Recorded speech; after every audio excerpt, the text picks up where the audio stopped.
नमस्कार, शब्द साची विंध्य के समाचार बुलेटिन में आपका स्वागत है। शुरुआत करते हैं हेडलाइन से। रीवा में योग दिवस की धूम, योग के जरिए दिया निरोगी काया का संदेश। रीवा में अग्रहरी समाज का भव्य परिचय सम्मेलन और सामूहिक विवाह समारोह का हुआ आयोजन।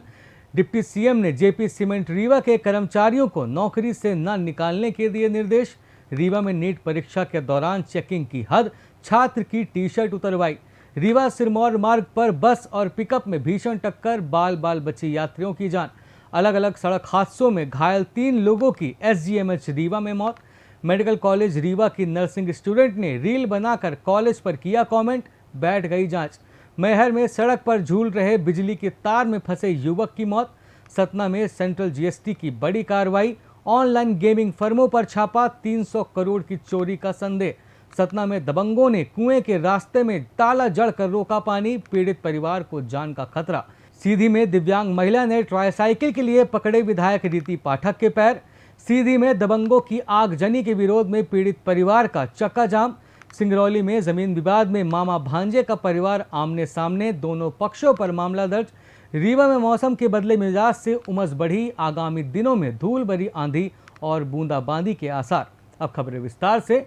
अंतर्राष्ट्रीय योग दिवस के अवसर पर रीवा में योग और उत्साह का अनूठा संगम देखने को मिला, जहां मुख्य आयोजन स्पोर्ट्स कॉम्प्लेक्स और एपीएसयू के खेल परिसर में संपन्न हुए। स्पोर्ट्स कॉम्प्लेक्स में डिप्टी सीएम राजेंद्र शुक्ल ने रीवा सांसद, विंध्य विकास प्राधिकरण के अध्यक्ष, प्रशासनिक अधिकारियों और आम नागरिकों के साथ योग गुरु के मार्गदर्शन में योगाभ्यास किया। इस दौरान उन्होंने कहा कि निरोगी काया के लिए योग को प्रतिदिन की दिनचर्या बनाना जरूरी है। यह भारत के लिए गौरव की बात है कि पीएम मोदी के प्रयासों से हमारी इस प्राचीन विधा को आज पूरी दुनिया अपना रही है। वहीं दूसरी ओर एपीएस विश्वविद्यालय के योग एवं चेतना केंद्र तथा केंद्रीय संचार ब्यूरो के संयुक्त तत्वाधान में कुलगुरु प्रोफेसर राजेंद्र कुमार उडरिया और प्रोफेसर रामभूषण मिश्रा के निर्देशन में 12वां अंतर्राष्ट्रीय योग दिवस मनाया गया। इस समारोह में कुल सचिव डॉक्टर नीरजा नामदेव मुख्य अतिथि रहीं, जहां अखिल भारतीय विश्वविद्यालय प्रतियोगिता के पदक विजेताओं उमेश कुमार साकेत व विशाल बंसल सहित योग के क्षेत्र में उत्कृष्ट कार्य करने वाले पुरातन छात्रों व योगाचार्यों को सम्मानित किया गया।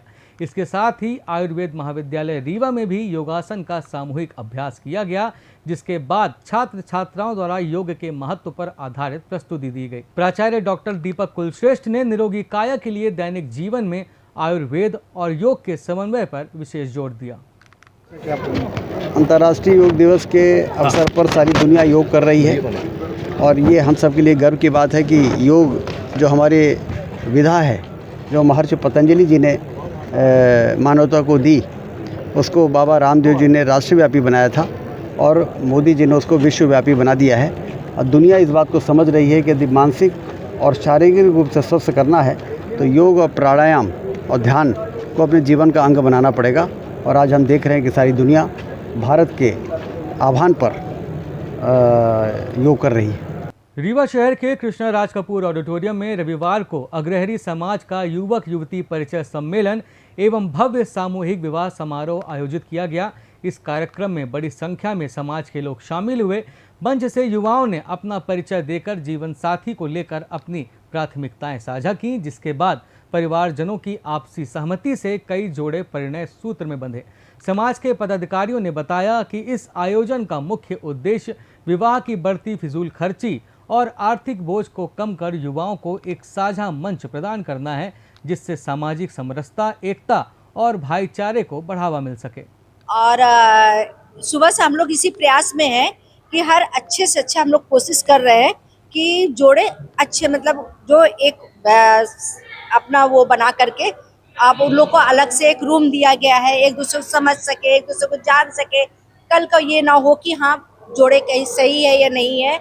हमारे तरफ से पूरी सुविधा दी गई है। रीवा के पावन धरती पर हमने कल से यानी 20 तारीख से अपन लोग सुबह से ही जितने भी हमारे पूरे भारतवर्ष के लोग आए हुए हैं, चाहे दिल्ली हो, बॉम्बे हो, कलकत्ता हो, महाराष्ट्र हो, नागपुर हो, फतेहपुर हो, इलाहाबाद हो, कहीं के भी होते, कल आ गए करीब 1000 हमारे अतिथिगण आए हैं। मैं उनका कल से लगातार उनका स्वागत कर रहा हूँ। पूरी रहने की व्यवस्था निःशुल्क, पूरी भोजन की व्यवस्था निःशुल्क, पूरी नाश्ते की व्यवस्था निःशुल्क और जोड़े की भी व्यवस्था हमने निःशुल्क कर। अगला भी हमारा जो कार्यक्रम है नवंबर दिसंबर में पुनः विवाह सम्मेलन कराएंगे, दोनों जन मिलकर के कराएंगे और ये भी संदेश करेंगे कि और ज़्यादा से ज़्यादा जोड़, अभी हमारा 25 जोड़े का हो गया है, अभी 5 जोड़ा पड़ना बाकी है, वो भी हो सकता है कि 1 घंटे के अंदर वो भी पूरा हो जाए। डिप्टी सीएम राजेंद्र शुक्ल ने रविवार को जेपी सीमेंट रीवा की जिम्स यूनिट में कार्यरत सुरक्षा कर्मियों और श्रमिकों की समस्याओं को लेकर विप्र सेवा संघ के राष्ट्रीय अध्यक्ष राजीव शुक्ला के नेतृत्व में आए प्रतिनिधिमंडल से मुलाकात की, जिन्होंने कर्मचारियों की सेवा सुरक्षा और पिछले 6 महीने से लंबित वेतन को लेकर ज्ञापन सौंपा। ज्ञापन में अवगत कराया गया कि प्रबंधन परिवर्तन के बाद जेआरसी, जेएएल और पीआरडब्ल्यू से जुड़े लगभग 1000 कर्मचारियों का वेतन न मिलने से उनके सामने आर्थिक संकट खड़ा हो गया है। साथ ही वेतन से पीएफ और प्रोफेशनल टैक्स कटने के बावजूद उसे खाते में जमा नहीं किया गया है। मामले की गंभीरता को देखते हुए डिप्टी सीएम ने तत्काल संबंधित एचआर हेड को फोन कर कड़ी फटकार लगाई और स्पष्ट निर्देश दिए कि प्लांट चलाएं, लेकिन किसी भी कर्मचारी को नौकरी से न निकालें और ऐसा माहौल न बनाएं जिससे श्रमिकों में असुरक्षा की भावना पैदा हो। रीवा जिले के 13 परीक्षा केंद्रों पर रविवार दोपहर 2 बजे से शाम 5:15 बजे तक नीट परीक्षा सख्त जांच और कड़ी सुरक्षा के बीच संपन्न हुई, जिसमें 5000 से अधिक परीक्षार्थी शामिल हुए। रीवा कलेक्टर के निर्देशों पर परीक्षा को पारदर्शी बनाने के लिए सुरक्षा और चेकिंग का हैरान करने वाला रूप देखने को मिला। परीक्षा हॉल में एंट्री से पहले छात्र छात्राओं के कपड़ों में लगी चेन, बटन, कलावा और गहने बाहर ही उतरवा लिए गए। वहीं जिन परीक्षार्थियों ने प्रिंटेड टी शर्ट पहनी थी उसे उतरवा दिया गया और उन्हें उल्टा करके पहनने की हिदायत दी गई। रीवा जिले के बैकुंठपुर कस्बे में क्यूटी मोड़ के पास उस वक्त अफरा तफरी मच गई जब सिरमौर से रीवा आ रही एक यात्री बस और सामने से आ रही पिकअप में सीधी भिड़ंत हो गई। इस हादसे में बस की आगे की सीट पर बैठे कुछ यात्रियों को मामूली चोटें आईं, जिन्हें प्राथमिक उपचार के लिए नजदीकी स्वास्थ्य केंद्र भिजवाया गया। गनीमत रही कि इस हादसे में कोई गंभीर रूप से हताहत नहीं हुआ। घटना की सूचना मिलते ही बैकुंठपुर पुलिस तत्काल मौके पर पहुंची और दोनों दुर्घटनाग्रस्त वाहनों को सड़क से हटवाया। वहीं बस में सवार अन्य यात्रियों को दूसरी बस के जरिए रीवा से रवाना किया गया। फिलहाल पुलिस ने मामला दर्ज कर जांच शुरू कर दी है। विंध्य क्षेत्र में हुए अलग अलग सड़क हादसों में घायल 3 लोगों की रीवा के संजय गांधी अस्पताल में मौत हो गई। एक मामले में परिजनों ने डॉक्टरों पर लापरवाही के गंभीर आरोप लगाए हैं।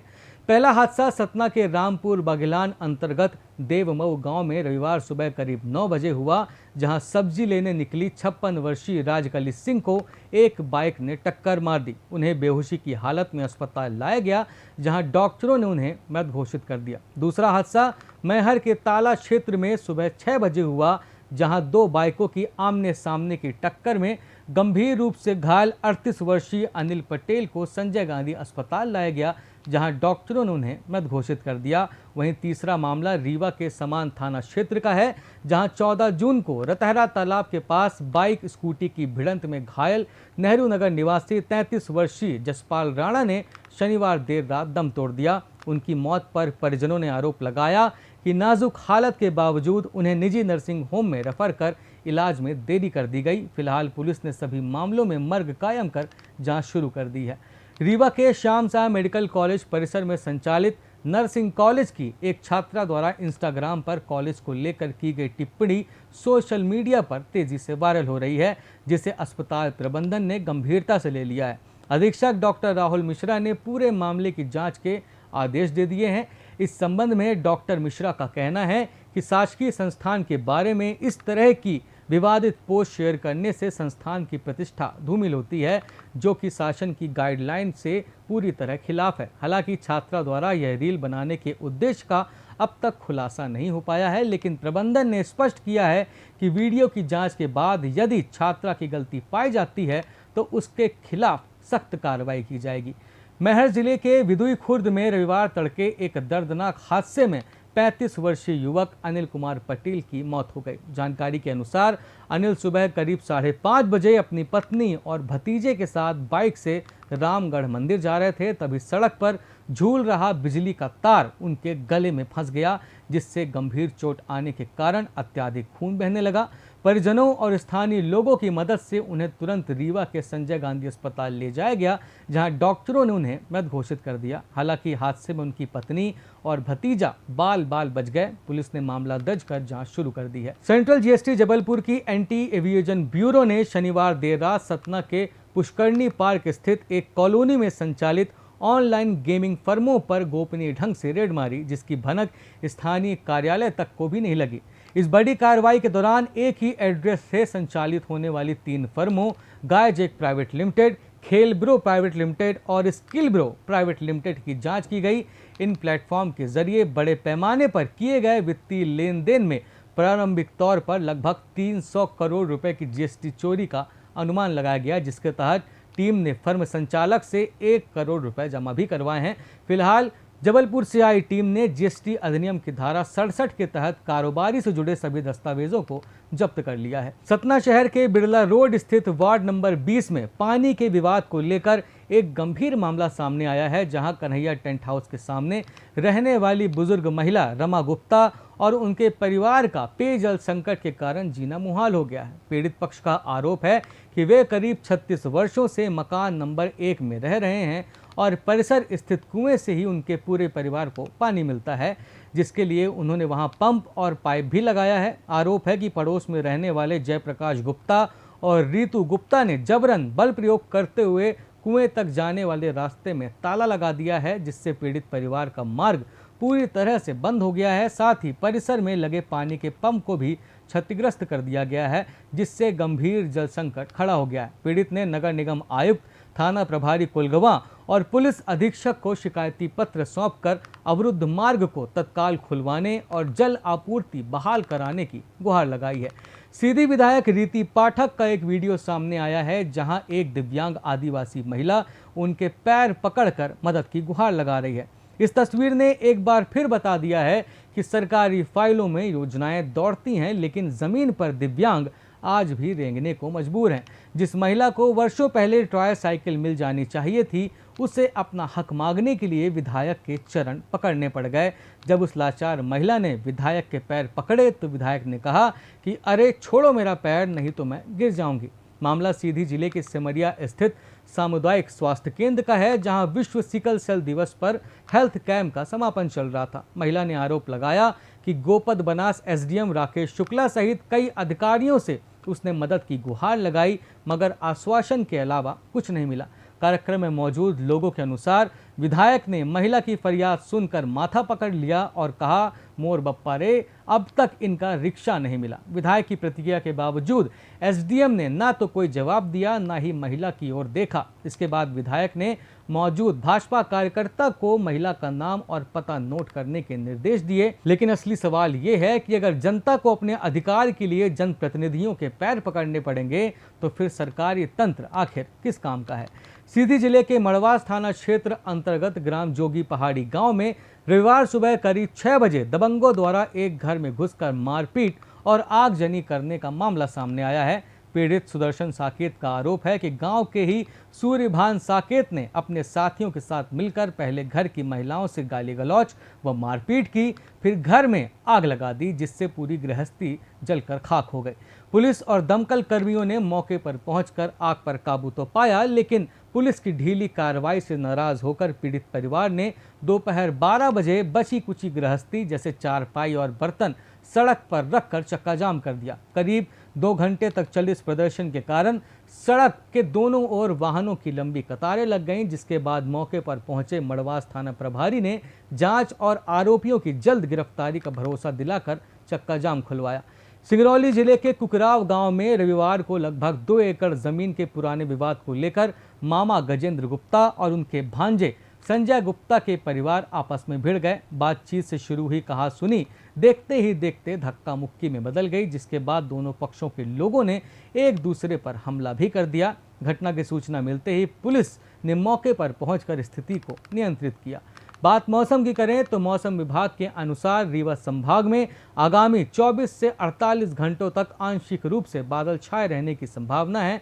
वहीं सोमवार को रीवा, सतना और आसपास के क्षेत्रों में तेज हवाओं व धूल भरी आंधी के साथ हल्की फुल्की बारिश हो सकती है। हालांकि इसके बाद 24 और 25 जून को आसमान साफ रहने से तापमान में बढ़ोतरी हो सकती है। इसी के साथ ये समाचार बुलेटिन समाप्त हुआ। कल फिर मिलेंगे नई खबरों के साथ। जुड़े रहिए शब्द सांची विंध्य से जुड़ी तमाम खबरों के लिए हमारे चैनल को सब्सक्राइब कर दें। अपने आसपास की खबरें हम तक पहुंचाने के लिए स्क्रीन पर दिए नंबर पर आप संपर्क भी कर सकते हैं। धन्यवाद।